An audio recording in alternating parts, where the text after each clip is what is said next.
Hi everyone, comic book reviewer here. This time reviewing on the film The Wiz.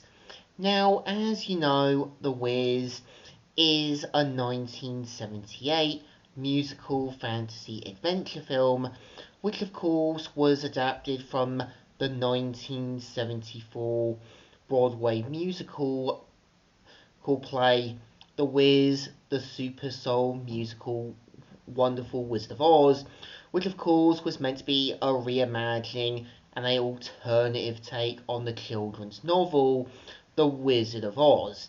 And the best way I can describe The Wiz is saying, what if we took The Wizard of Oz, set it in New York, and replaced the cast with African Americans who obviously are meant to be a bit more jazzy, a little more upbeat, and a little more of this slice of life-ish storyline. And the premise of the film is meant to follow how, after a large Thanksgiving meal, we see how after Dorothy gets teased by obviously her Aunt Em about having sort of delayed about moving on in her life as an adult, we see how after cleaning up the meals, we kind of see how her dog Toto mainly runs out the kitchen and into a snowstorm.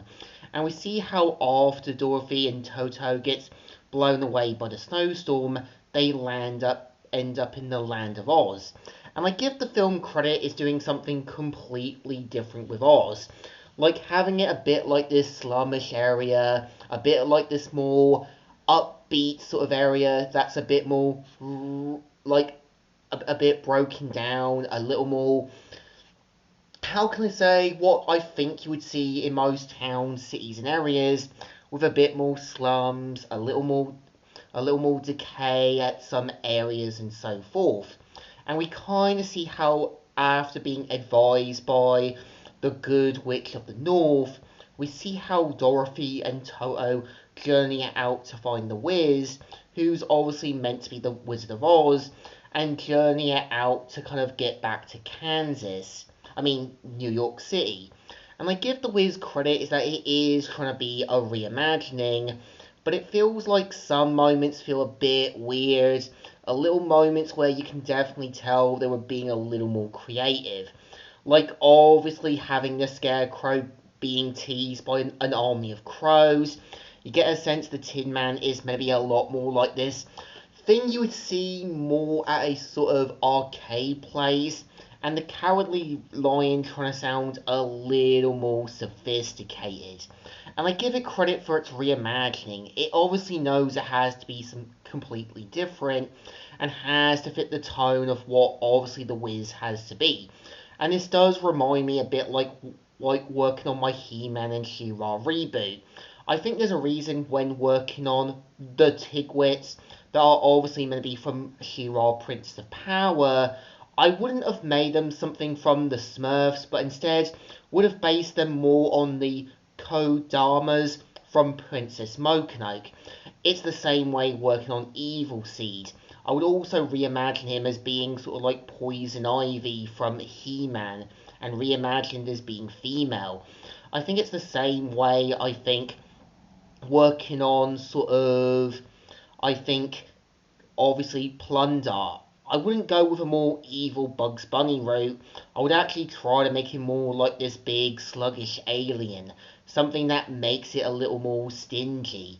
And I give the film credit, it is trying to fit the tone to what I think a sort of more alternative version of Wizard of Oz was going to be. But I think there's moments you can definitely tell feels a little like waste potential, or does feel like they weren't really trying. I think it's a shame that Maybelle King, who's meant to play Evelyn, who's meant to be the Wicked Witch of the West, doesn't come off as interesting, menacing, or so forth. She does owns a sweatshop with workers wearing these sort of suits, and the weirdest part is, after she's defeated, they take off their uniforms and they seem to be only in their underwear and still dance with Dorothy and the others. I thought to myself, God, this has to be the most cheesiest thing I have ever seen. And I can see where obviously Family Guy was calling it out. I can see where I can also see where the TV show Black Dynamite was trying to be a reference to The Wiz. And I think, to me at least, it is trying to work with what's given, but I just don't think Dana Ross was the right choice for Dorothy Gale. It's clear she's trying to be what Dorothy has to be here, but I think they should have gone with an actress that needed to look a little more younger for the part. Someone who could fit this sweet, innocent character feel. And I always feel like they should have gone with Eileen Cara. Like, she was a good singer. She's done some good stuff before her death, and I think would have been a better fit and could have fitted to what I think a more black version of Judy Garland could have been. I think, to me, Wiz is an interesting reimagining. It has an idea, it knows what it has to do, but I just feel like it hits a few misses and tries to work with whatever they had to work with. Not the greatest, not the best, but it's got its moments where it is trying to be redeemable. So it definitely deserves two thumbs in the middles. Kind of alright, kind of okay. Just there to show that we can do a alternative Wizard of Oz. Does give us a chance. So, comic book reviewer here, signing out.